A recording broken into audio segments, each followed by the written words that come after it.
memproklamirkan iman kami bahwa firman Tuhan yang berdaulat atas kehidupan kami. Firman Tuhan yang akan menuntun setiap langkah kami Tuhan. Mari Bapa di surga malam hari ini kami minta kasih karunia-Mu Tuhan limpahkan di tengah-tengah kami pada saat ini. Engkau yang akan menutup bungkus setiap ruangan, setiap sudut, setiap sisi dengan kuasa darah Yesus. Sehingga kuasa kegelapan tidak dapat mengambil bagian atas tempat ini. Sehingga ketika firman Tuhan disampaikan, ada sebuah kemerdekaan, ada sebuah pembebasan, ada sebuah kebenaran yang akan menuntun langkah kami. Untuk kami boleh hidup dalam rencana dan kehendak-Mu. Berkati kami sekalian, berkati hamba-Mu Tuhan. Biarlah saat ini Tuhan kami belajar untuk menjadi orang-orang yang taat, tunduk kepada kebenaran firman-Mu. Terima kasih Bapa di surga. Di dalam nama Tuhan Yesus Kristus kami berdoa dan mengucap syukur. Haleluya, amin. Silakan duduk Bapak Ibu Saudara sekalian. Oh Bapak, enggak ada Bapak ya. Shalom. Saya masih bisa mengucapkan selamat tahun baru. Ya, sebelum saya mengucapkan Gong Si Fa Cai bulan depan. Ibu Evelyn ketawa. Salah ucap ya Bu. Iya, puji nama Tuhan. Hari ini kita akan sama-sama belajar merenungkan kebenaran firman Tuhan. Saya memberikan tema pada hari ini yaitu dipulihkan dari kepahitan hati. Saudara, kita akan melihat di sini ya, dipulihkan dari kepahitan hati. Saudara, mungkin kita bertanya, kenapa seseorang itu bisa mengalami kepahitan? Ya, kenapa seseorang itu bisa mengalami sebuah kekecewaan dan itu berujung pada sebuah kepahitan hati? Ya. Nah, kita akan sama-sama melihat, ya, kita akan sama-sama membaca dalam kebenaran firman Tuhan yang terambil di dalam Rut pasal yang pertama, ya. Ayat yang pertama sampai yang kedua saya akan membacakan.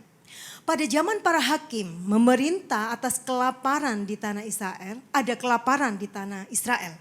Lalu pergilah seorang dari Bethlehem, Yehuda beserta istrinya dan kedua anaknya laki-laki ke daerah Moab untuk menetap di sana sebagai orang asing.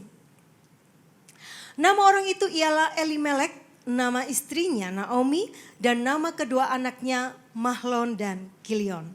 Semuanya orang-orang Efrata dari Bethlehem, Yehuda, dan setelah sampai ke daerah Moab, diamlah mereka di sana.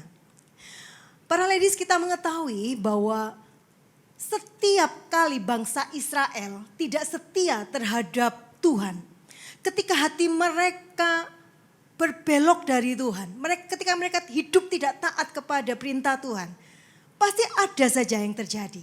Entah kelaparan, entah peperangan di mana mereka dijajah, dikalahkan oleh musuh-musuh mereka.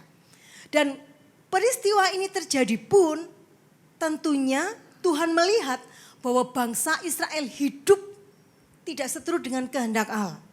Kalau kita melihat bahwa kejadian ini, hal ini terjadi, ya, Elimelek bersama keluarganya hidup pada zaman hakim-hakim, saudara. Jadi pada zaman hakim-hakim, di situ ada masanya ketika seorang hakim itu sudah mati, gitu ya. Artinya bangsa Israel tidak ada yang memimpin. Jadi mereka bertindak itu sesuai dengan apa kata hati mereka. Mereka anggap itu benar, itu yang mereka lakukan, gitu ya. Jadi tidak ada tuntunan sampai kemudian Tuhan memilih atau menentukan seorang hakim, baru mereka kembali digiring lagi kepada jalan Tuhan. Nah, tentunya situasi yang terjadi pada waktu itu sehingga terjadi sebuah kelaparan di tanah Bethlehem, di Yehuda di Bethlehem. Itu karena tidak lain ketika bangsa Israel tidak setia kepada Tuhan. Sehingga Tuhan izinkan kelaparan itu mereka alami. Nah, saudara, kita akan melihat di sini ya, selanjutnya kita akan melihat di slide selanjutnya. Kalau kita melihat di situ nama Elimelek, ya, Elimelek itu artinya itu sangat bagus sekali, saudara. Di sini Elimelek artinya Allahku adalah raja, Allahku adalah pemimpinku, ya, Allahku adalah Tuhanku. Jadi artinya ketika seseorang ya diberi nama Elimelek, artinya kehidupannya itu menyatakan bahwa Allah itu adalah raja dalam kehidupan, berkuasa mengatur kehidupannya, ya. Yang kedua kita melihat nama Naomi, itu juga sangat indah sekali ya. Naomi artinya adalah pribadi yang menyenangkan gitu ya. Pribadi yang indah gitu ya, penuh keindahan dan kesukaan. Itu arti nama Naomi. Jadi arti nama yang begitu luar biasa, tetapi ya dalam kenyataan, dalam kehidupan mereka, mereka tidak bisa menyatakan sesuai dengan nama mereka gitu. Kalau kita melihat ketika terjadi kelaparan, Elimelek memutuskan untuk meninggalkan Bethlehem ya, yang disebut sebagai rumah roti untuk menuju ke Moab. Padahal kita tahu bahwa Moab adalah bangsa yang Tuhan tidak kehendaki gitu. Tuhan bahkan melarang bangsa Israel jangan bergaul kepada orang Moab gitu. Jadi jangan pernah bergaul dengan orang Moab. Bahkan jangan sampai engkau menikahkan anak-anakmu dengan perempuan Moab gitu. Anak laki-lakimu dengan anak perempuan Moab gitu. Kenapa? Karena nantinya kamu akan dicondongkan kepada Allah-Allah mereka. Kepada ilah-ilah mereka. Nah, dari peristiwa ini kita melihat bahwa Elimelek dari nama yang menyatakan bahwa Allah adalah Tuhanku. Tetapi dia mengambil satu keputusan yang sangat fatal dalam kehidupannya. Dia meninggalkan Bethlehem dan dia menuju Moab. Bangsa yang sebenarnya Tuhan tidak kehendaki mereka untuk membangun sebuah hubungan. Ya, saudara sekalian, coba kita akan melihat sini kembali di sini. Selanjutnya ya, kita melihat. Kemudian matilah Elimelek, suami Naomi, sehingga perempuan itu tertinggal dengan kedua anaknya. Saudara, di sini Tuhan sebenarnya sudah memberikan sebuah warning, peringatan kepada Naomi bahwa langkahmu itu salah loh. Ya kan? Suaminya mati. Elimelek meninggal di Moab. Dan seharusnya paling tidak Naomi harusnya kembali kepada tempatnya, kepada Bethlehem. Tetapi kalau kita melihat di sini ya, saudara ya, keduanya kemudian matilah Elimelek suami Naomi sehingga perempuan itu tertinggal dengan kedua anaknya. Keduanya mengambil perempuan Moab, yang pertama bernama Orpa, yang kedua bernama Ruth. Dan mereka diam di situ kira-kira 10 tahun lamanya. Lalu matilah juga keduanya, yakni Mahlon dan Kilion. Sehingga perempuan itu kehilangan kedua anaknya dan suaminya. Saudara, kita melihat Tuhan sudah memberikan peringatan kematian suami. Harusnya dia cepat kembali, ya kan? Sebelum kemudian Tuhan memberikan sebuah teguran yang keras. Kedua anak laki-lakinya meninggal pula. Saudara, kita melihat di sini bahwa pada zaman itu ya kehadiran atau keberadaan seorang anak laki-laki itu sangat penting dalam sebuah keluarga. Karena mereka adalah penerus, ya kan? Keturunan. Selain itu mereka juga pelindung bagi orang tua, ya kan, bagi ibu mereka, bagi saudara perempuan mereka. Tetapi kita melihat peristiwa demi peristiwa yang dialami oleh Naomi menimbulkan sebuah kekecewaan, gitu ya. Mereka berharap begitu mereka pindah di Moab, mereka akan mengalami sebuah keadaan yang tentunya lebih baik lagi. Tetapi kenyataannya apa? Kekecewaan demi kekecewaan, peristiwa kehilangan demi kehilangan Naomi alami. Kekecewaan menumpuk. Dan kalau kita melihat bahwa Naomi mulai kecewa kepada Tuhan. Coba selanjutnya kita melihat ya. Slide selanjutnya. Nah, saudara, kita melihat di sini. Kita harus belajar untuk peka dengan teguran Tuhan. Karena ketika kita tidak taat, yang terjadi adalah masalah yang berujung kepada kekecewaan hidup. Seringkali Tuhan menuntun kita, memperingatkan kita lewat hati nurani kita. Ketika kita mengambil sebuah keputusan, oh iya, aku rencana mau usaha ini itu. Karena prospeknya bagus, gitu ya. Peluangnya bagus dan untungnya juga lumayan. Seringkali Tuhan mengingatkan kita lewat perasaan, oh kok kurang damai sejahtera ya, kurang srek ya. Atau mungkin Tuhan mengingatkan lewat firman-Nya atau lewat firman Tuhan yang disampaikan oleh hambanya. Tapi seringkali kita mengabaikan itu. Dan kalau kita tahu, kadang-kadang ujungnya mengecewakan. Nah, peristiwa mengecewakan yang dialami Naomi tentu kita juga sering mengalami juga ya kan. Mungkin beda, mungkin kita tidak kehilangan suami kita tidak kehilangan anak kita. Tetapi ada banyak kali peristiwa-peristiwa dalam kehidupan kita menjadi sebuah peluang untuk mengecewakan kita. Amin. Saya mau tanya di sini para ladies, ada yang pernah ada dalam kehidupannya ya, itu tidak pernah kecewa loh.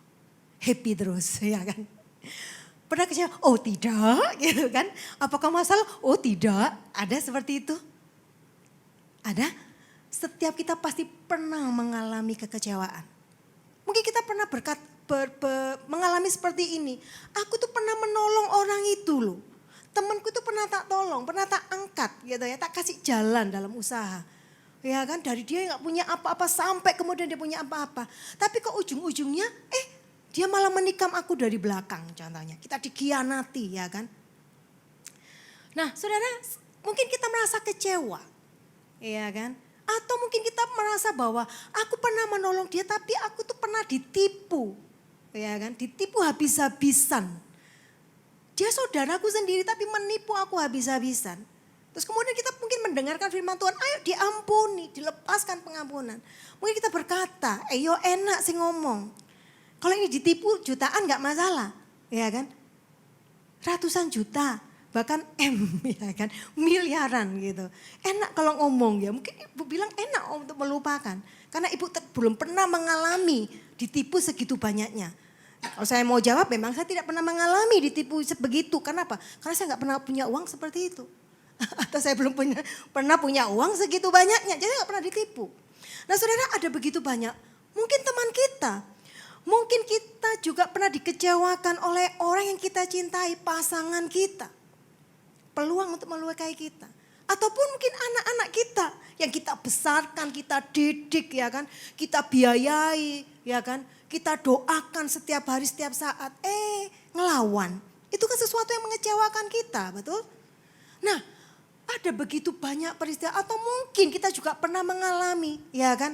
Kita berharap katanya orang Kristen ya kan di gereja orangnya pasti baik-baik penuh dengan kasih. Tetapi saudara ketika kita mulai masuk dalam lingkungan kita menemukan bahwa banyak yang ember gitu kan ya. Banyak yang usil gitu kan. Dan banyak lagi mungkin kita merasa kecewa dengan semuanya itu. Kekecewaan ini seringkali ketika itu mengendap dalam diri kita ya. Kemudian mulai bertumpuk. Tahukah saudara itu akan bisa membuat hati kita menjadi pahit. Saudara kalau kita membeli seekor ayam ya kan. Apakah ada di sini yang pernah membeli empedunya? Saya gak suka pahanya, gak suka sayapnya, gak suka dagingnya, empedunya aja. Kan gak ada toh. Ya kan semua pasti memilih yang bagian paling enak lah ya kan. Ya. Nah saudara, empedu itu pahit. Demikian juga dengan hati, gambaran hati yang pahit. Ketika kekecewaan demi kekecewaan itu menumpuk, itu bisa menimbulkan, bisa membentuk sebuah kepahitan hidup. Sehingga tidak salah ketika kita tidak segera membereskan, menyelesaikan itu. Akibatnya apa? Kita memberikan sebuah penilaian, label, penghakiman. Katanya Kristen, katanya melayani Tuhan. Loh kok ngono lambene combe. Ada yang tahu gak? Ya kan? Gak ada yang tahu ya Bu ya. Kita yang berdua aja yang tahu Bu ya. Nah katanya Kristen, katanya melayani Tuhan. Lah kok sombong gitu kan. Masih butuh pengakuan gitu kan. Katanya Kristen, katanya melayani Tuhan. Lah kok sledot modelnya tidak menyenangkan. Ya kan kata-katanya itu tajam, setajam silet. Gitu kan, melukai kiri kanan. Saudara seringkali kita mengalami kekecewaan ketika harapan kita tidak sesuai dengan kenyataan. Tetapi di sini dari ayat ini kita akan belajar satu hal ya. Selanjutnya, slide selanjutnya. Kemudian berkemaslah ia dengan kedua menantunya dan ia pulang dari Moab sebab di daerah Moab ia mendengar bahwa Tuhan telah memperhatikan umatnya dan memberikan makanan kepada mereka. Nah saudara, ketika kondisi Naomi di Moab, ya, dia mengalami kekecewaan peristiwa-peristiwa yang membuat dia pahit. Dia mendengar bahwa di Bethlehem Tuhan telah memulihkan keadaan Bethlehem. Tuhan telah memperhatikan keadaan umatnya dan dikatakan memberikan mereka makan.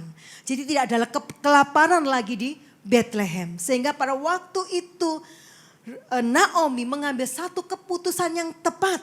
Dia kembali lagi ke Bethlehem. Ini sebuah gambaran bahwa Naomi kembali lagi kepada Tuhan. Saudara, ketika kita mengalami hal-hal yang membuat kita pahit, kecewa, putus asa, frustasi, ya. Satu langkah yang perlu kita lakukan. Ayo kita datang sama Tuhan. Ayo kita menghampiri Tuhan. Sebab Dia adalah Allah yang sanggup memulihkan kita. Next, coba ini slide selanjutnya. Nah, Naomi kembali kepada Tuhan. Dalam keputusasaan dan kekecewaan masih ada kesempatan untuk kembali kepada Tuhan.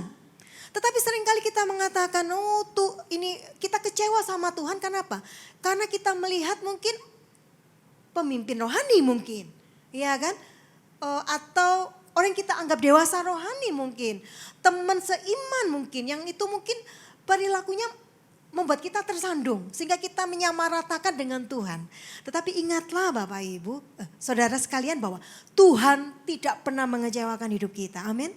Tuhan tidak pernah mengecewakan hidup kita. Coba tadi ditampilkan lagi. Ya.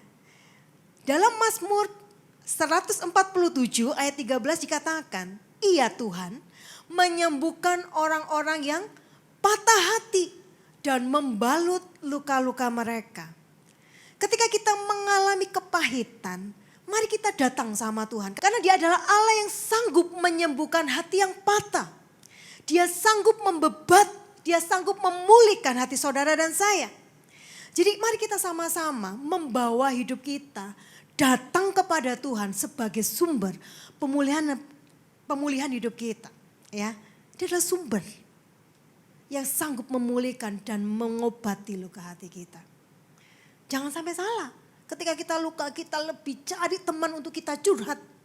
Iya kan? Curhat ke teman, oke lah temannya tepat yang dewasa bisa mengarahkan kita kepada Tuhan. Tetapi kalau sama-sama mengajak kita, yo bener yo. Setelah ngono, kapan dicegat aja tak?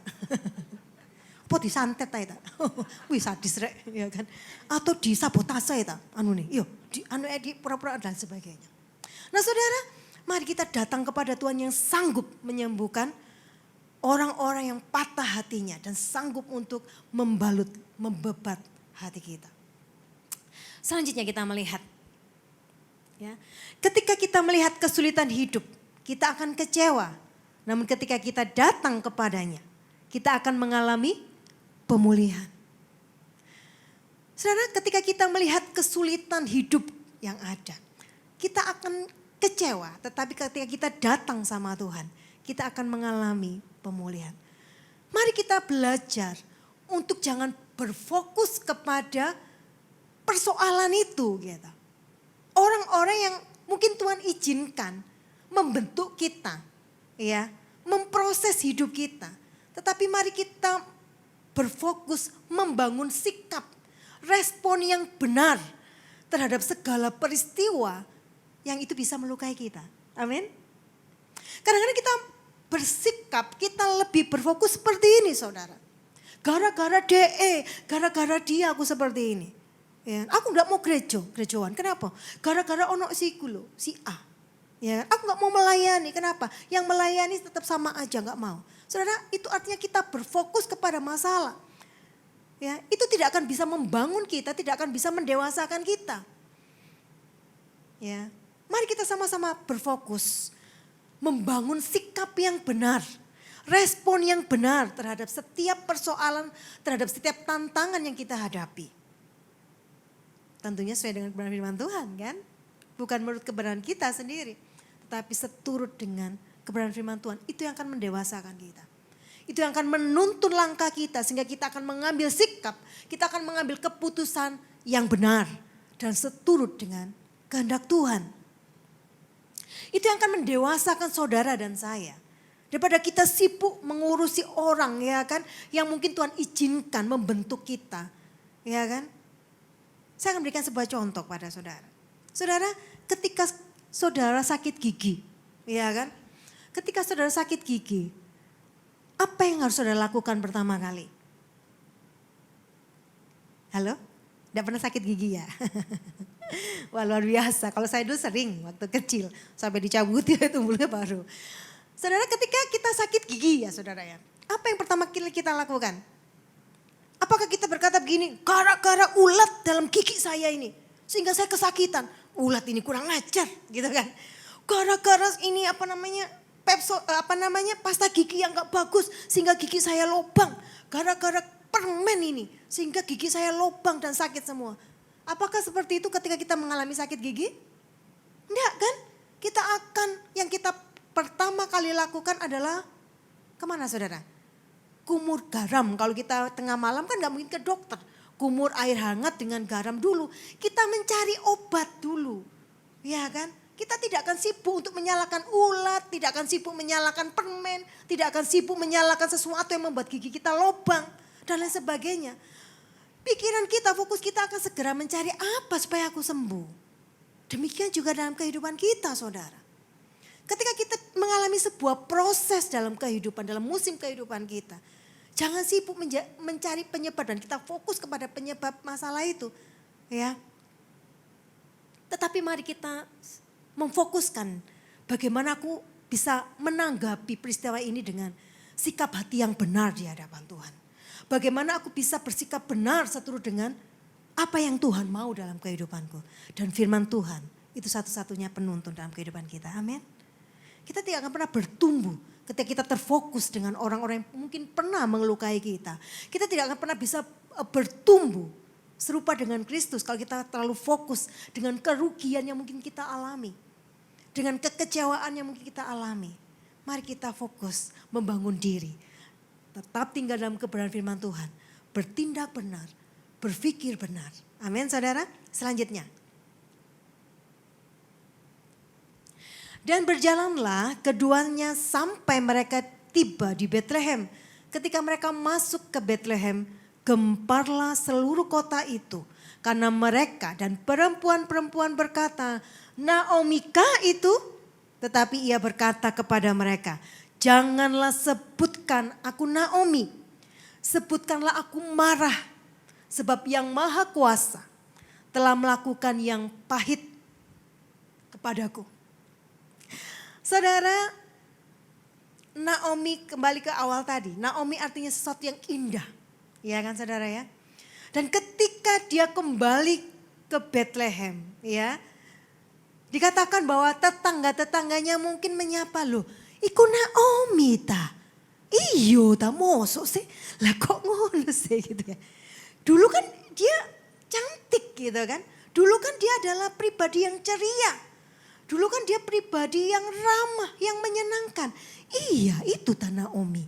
Mungkin seperti itu ya ekspresinya ya. Kalau itu teman-temannya dari Surabaya kan gitu. Iya kan. Itu Naomi ta mosok rek. Naomi kok ngono sih gitu kan. Nah saudara, mereka Naomi kah itu? Dan Naomi katakan apa? Jangan panggil aku Naomi.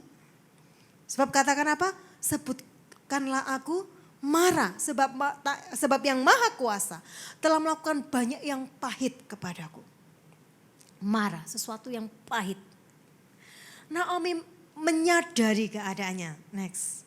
Yang kedua, yang pertama tadi datang kepada Tuhan. Yang kedua, Naomi menyadari keadaannya. Kita perlu untuk belajar menyadari keadaan diri kita. Dan berhenti menyalahkan situasi. Saudara, ketika kita terluka, ketika kita kecewa, ya saudara ya. Ketika kita mengalami sesuatu yang pahit dalam kehidupan kita. Mari kita belajar, iya aku memang kecewa. Iya aku memang pahit Tuhan. Iya aku memang sangat-sangat sakit hati ini. Kita perlu untuk menyadari keadaan kita. Kita perlu untuk menyadari dan menerima, iya memang aku seperti ini. Kenapa? Saudara, kalau kita tidak bisa, kalau kita tidak menyadari keadaan kita, maka kita tidak akan pernah mengambil langkah yang tepat. Saudara, seorang yang mungkin kita pernah menemui, orang itu sakit parah ya kan.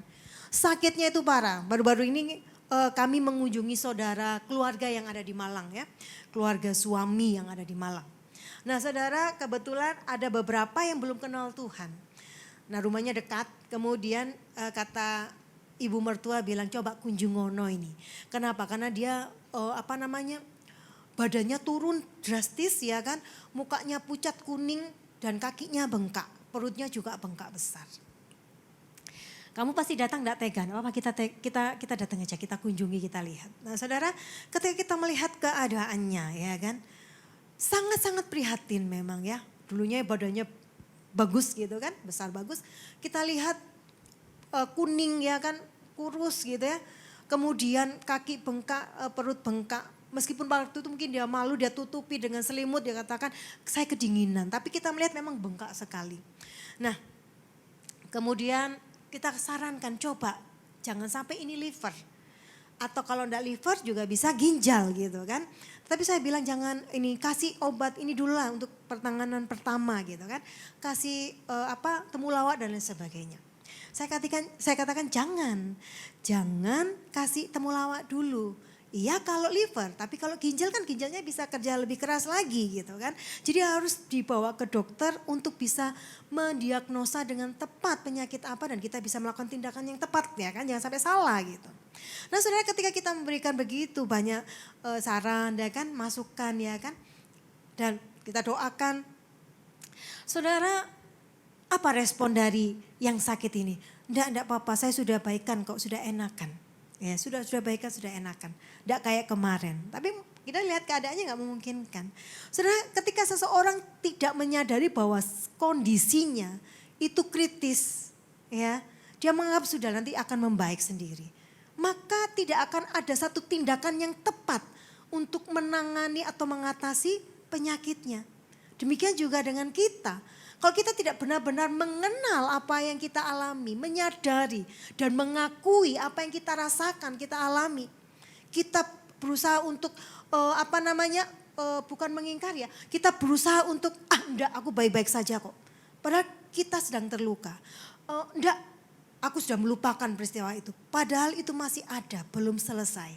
Nah saudara, ketika kita tidak mengakui dan tidak menyadari, maka tidak akan ada langkah yang tepat untuk menyelesaikan masalah kita. Saudara, dalam segala hal sebenarnya intinya adalah dalam hati kita. Gitu. Kalau hati kita bermasalah, ayo kita sadari. Dan kita harus mengambil langkah yang tepat. Seperti yang dilakukan oleh Naomi. Dia menyadari, saya pahit hari ini. Tangan Tuhan yang kuat. Memang sebenarnya semata-mata karena memang sebuah keputusan yang salah saja. Sehingga pagar perlindungan ya. Kita tahu bahwa ketika kita hidup dalam kebenaran firman Tuhan. Firman itu seperti pagar perlindungan dalam kehidupan kita. Tetapi ketika kita keluar dari kebenaran firman Tuhan. Maka pagar itu terambil dalam kehidupan kita. Dan ketika Naomi, ya Elimelek dan keluarganya mengambil satu langkah keputusan yang kurang tepat. Ya, mereka mengalami peristiwa demi peristiwa yang mengecewakan. Nah, saudara sekalian, kita melihat bahwa Naomi menyadari, aku saat ini dalam kondisi pahit, marah. Jangan sebut aku Naomi, marah. Aku pahit. Nah saudara, perlu kita perenungan dalam hidup kita. Bahwa apa yang kita alami saat ini. Kenapa kok saya susah ya kan. Untuk menyembah Tuhan, kok susah merasakan hadirat Tuhan. Kenapa kok saya sulit memahami kebenaran firman Tuhan. Kenapa kok saya sulit untuk melakukan kebenaran firman Tuhan ini. Padahal saya sudah tahu, sudah hafal, sudah ngelontok gitu ya. Saya sudah hafal semuanya, tapi kenapa untuk melakukan saja, kenapa sulit? Bisa jadi penghambat adalah hati kita saudara. Sesuatu yang belum selesai di dalam hati kita. Makanya dalam setiap ibadah, selesai ibadah, seringkali kita angkat doa yang diangkat di dalam gereja kita ya kan. Jagalah hatimu dengan segala kewaspadaan. Karena dari situlah terpancar kehidupan. Kalau hati kita penuh dengan kepahitan, yang keluar adalah sesuatu yang pahit. Kalau hati kita penuh dengan damai sejahtera, kita selesai dengan masalah kita. Maka yang keluar adalah damai sejahtera, sesuatu yang positif.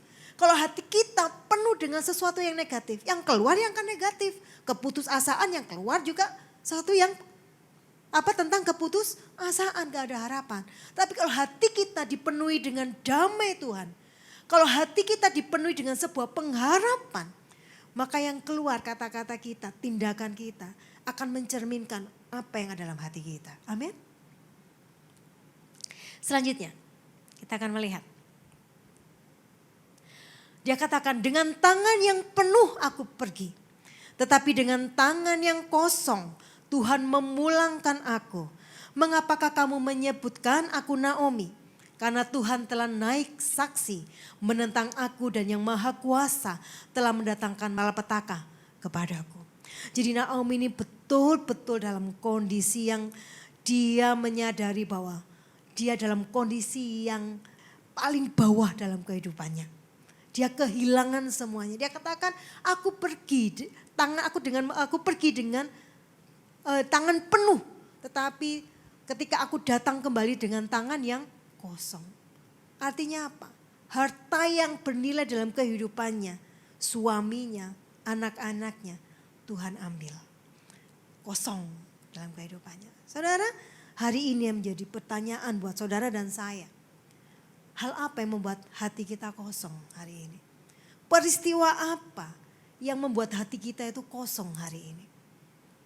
Mungkin kita lupa, tetapi mungkin kita belum selesai dengan masalah itu. Dan tahukah saudara, ketika kita belum selesai dengan masalah kita, dengan trauma-trauma kita, efeknya, dampaknya itu akan tetap akan kita alami sampai dengan hari ini. Saudara, ketika kita belum selesai dengan masa lalu kita, dengan peristiwa-peristiwa yang kita alami di masa lalu itu buat kita trauma, ya, terluka. Kalau kita belum selesai, mungkin kita udah lupa, detail-detailnya kita lupa. Tetapi efeknya, kalau kita belum selesai ya, efeknya akan tetap kita rasakan saat ini. Ya kan? Dampaknya tetap kita rasakan. Oleh sebab itu, mari kita belajar.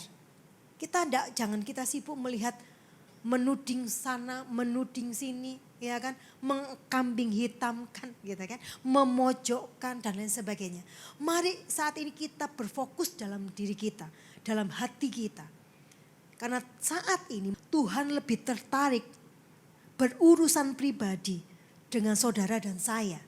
Tuhan tidak akan pernah memperdulikan orang yang mungkin melukai saudara, ya, tetapi Dia peduli dengan kondisi kita hari ini.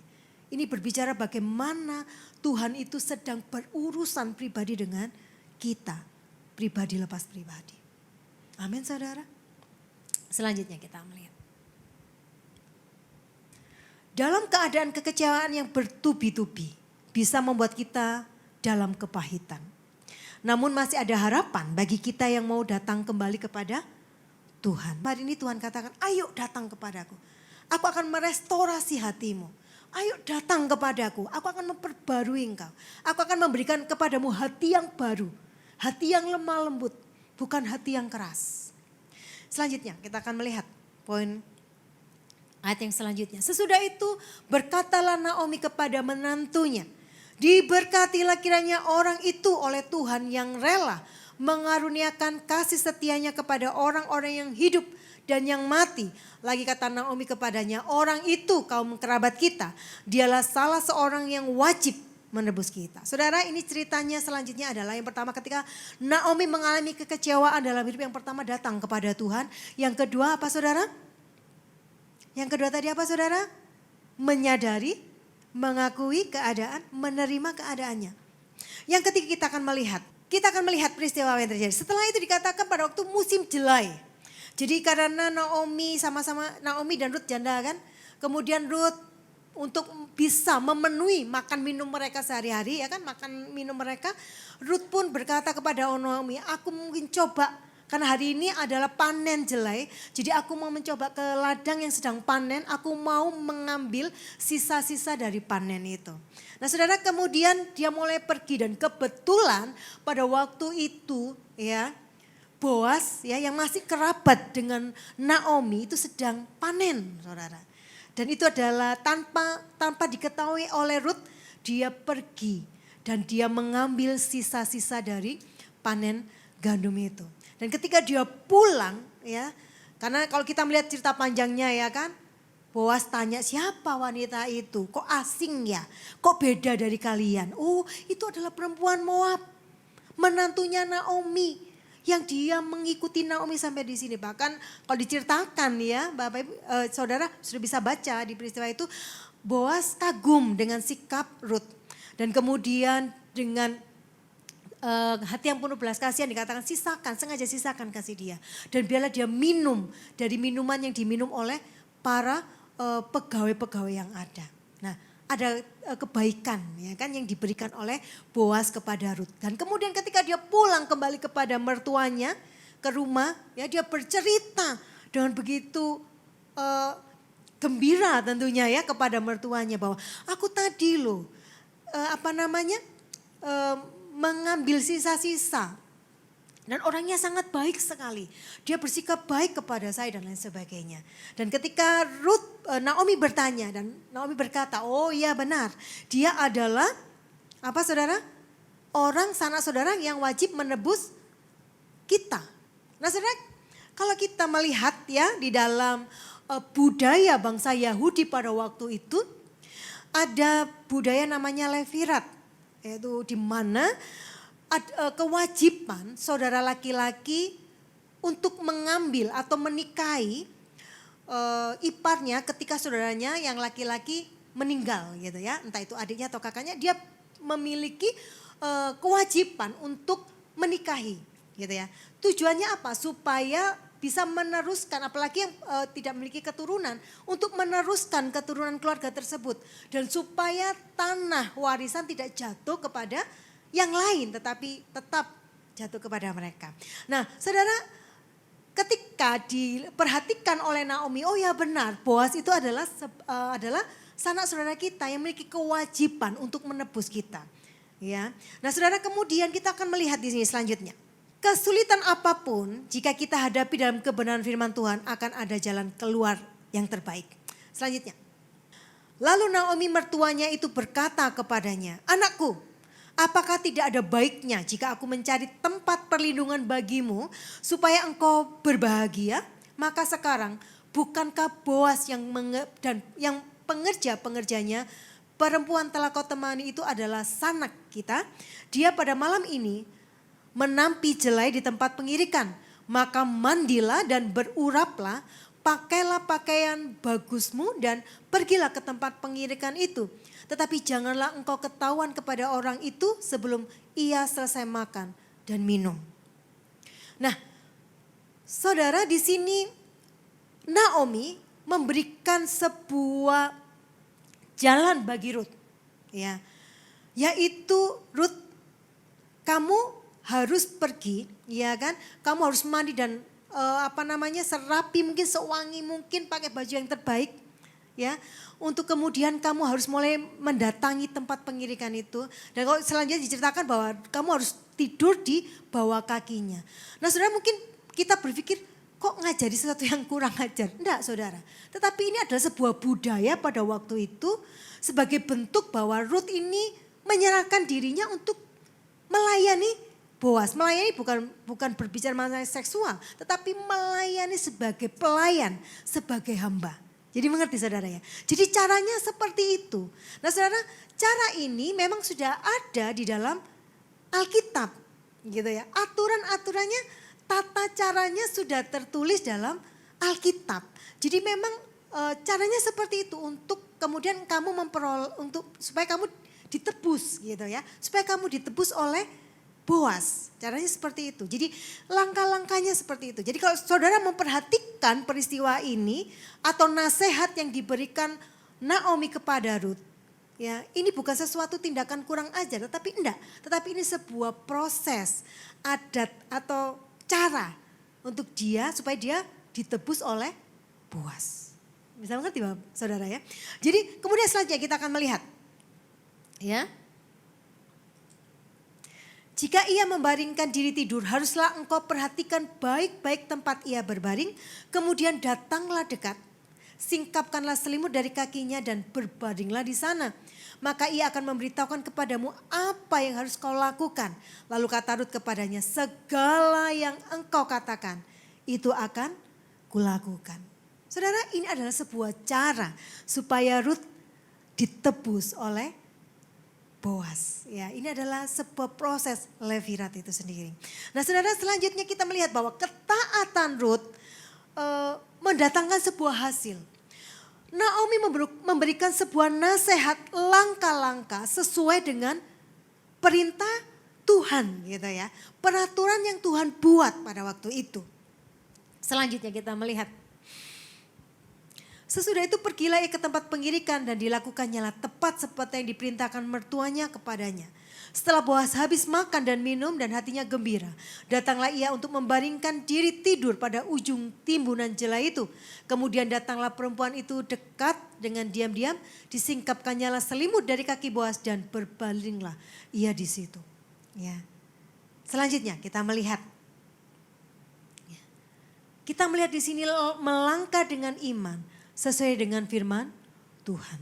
Jadi ketika kita mengalami kekecewaan, yang pertama kita perlu datang kepada Tuhan. Yang kedua kita perlu untuk menyadari keadaan kita. Dan yang ketiga melangkah dengan iman sesuai dengan firman Tuhan.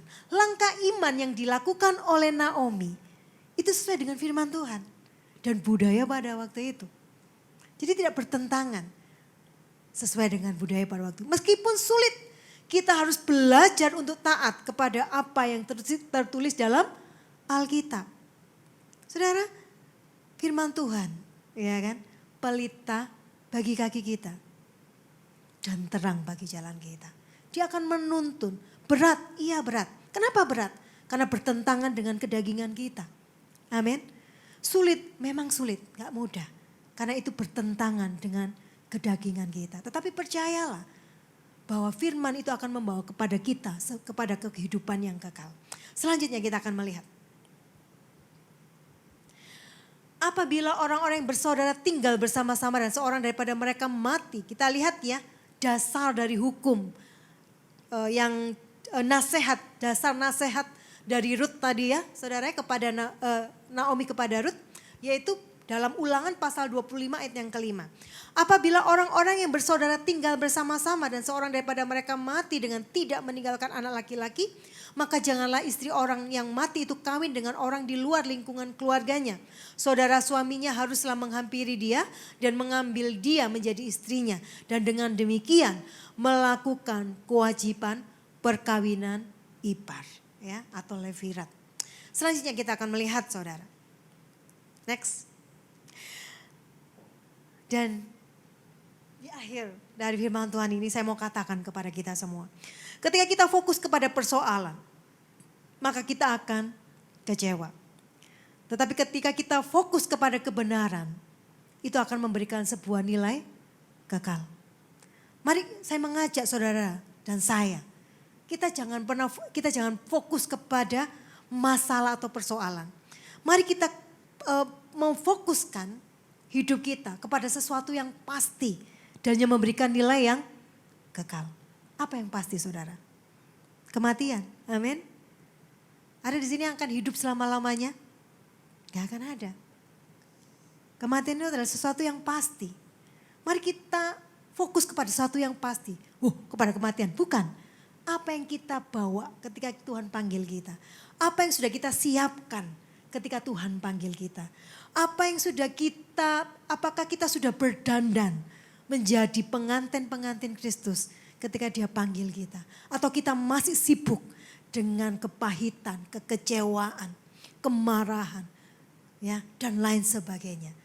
Mari hari ini kita mempersiapkan. Karena apa? Kematian tidak menunggu waktu kita siap atau tidak. Tetapi kematian itu pasti.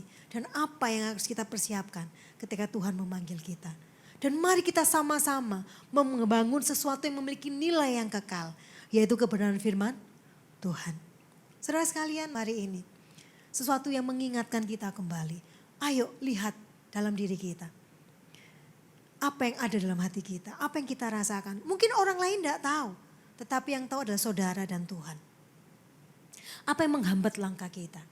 Apa yang menghambat berkat-berkat Tuhan, ya kan, dalam hidup kita? Mungkin ada sesuatu yang belum selesai. Mari kita datang sama Tuhan, menyadari keadaan kita dan mengambil langkah iman yang sesuai dengan kebenaran firman Tuhan. Mari saya undang pemain musik dan sang leader bisa masuk ke depan. Biarlah firman Tuhan yang akan menyucikan hidup kami. Firman Tuhan yang akan membasuh kami. Firman Tuhan yang akan melayakkan setiap kami Tuhan. Oleh sebab itu hari ini kami mau memberikan hati kami, hidup kami kepada Tuhan. Untuk Tuhan bebat, untuk Tuhan pulihkan, untuk Tuhan kembali pakai untuk hormat dan kemuliaan nama Tuhan. Kami tidak mampu tetapi kami tahu bahwa Tuhan memberikan kepada kami roh yang hidup. Yaitu Roh Kudus sendiri yang akan memampukan kami ketika kami belajar untuk hidup taat dan berkata ya terhadap firman-Mu Tuhan. Terima kasih Tuhan buat hari ini. Kami percaya hamba selesai berbicara tetapi Roh Kudus akan selalu berbicara dalam kehidupan setiap hati kami. Terima kasih Tuhan buat firman-Mu. Di dalam nama Tuhan Yesus Kristus kami berdoa dan mengucap syukur. Haleluya. Tuhan, kami berdoa untuk gereja-gereja yang ada di seluruh dunia. Bagi para hamba Tuhan, sampai kepada semua jemaatnya. Kiranya Tuhan memberkati mereka semua, supaya mereka menjadi berkat dan berdampak. Sehingga gereja di seluruh dunia dipenuhi oleh jemaat yang mencari Tuhan dengan tulus dan takut. Buat semua hamba Tuhan dan gereja bersatu, rukun dan tidak terpecah-pecah. Supaya dunia percaya Yesus adalah Tuhan bagi kemuliaan Allah Bapa. Demikian juga untuk gereja di mana kami Engkau percayakan untuk mengembalakannya, yaitu gereja Blessing in the Spirit. Mari dekapkan tangan kita di dada. Untuk menerima berkat itu pasti, tapi menjaga hati itu jauh lebih penting. Jagalah hatimu dengan segala kewaspadaan, karena dari sanalah terpancar kehidupan. Jemaat yang dikasihi Tuhan, jadilah berkat dan terimalah berkat rahmat anugerah dari Allah Bapa di surga, di dalam Putra Tunggalnya Yesus Kristus, dan di dalam persekutuan dengan Roh Kudus yang menyertai kita mulai hari ini sampai selama-lamanya. Mari kita tutup doa Bapa kami bersama-sama.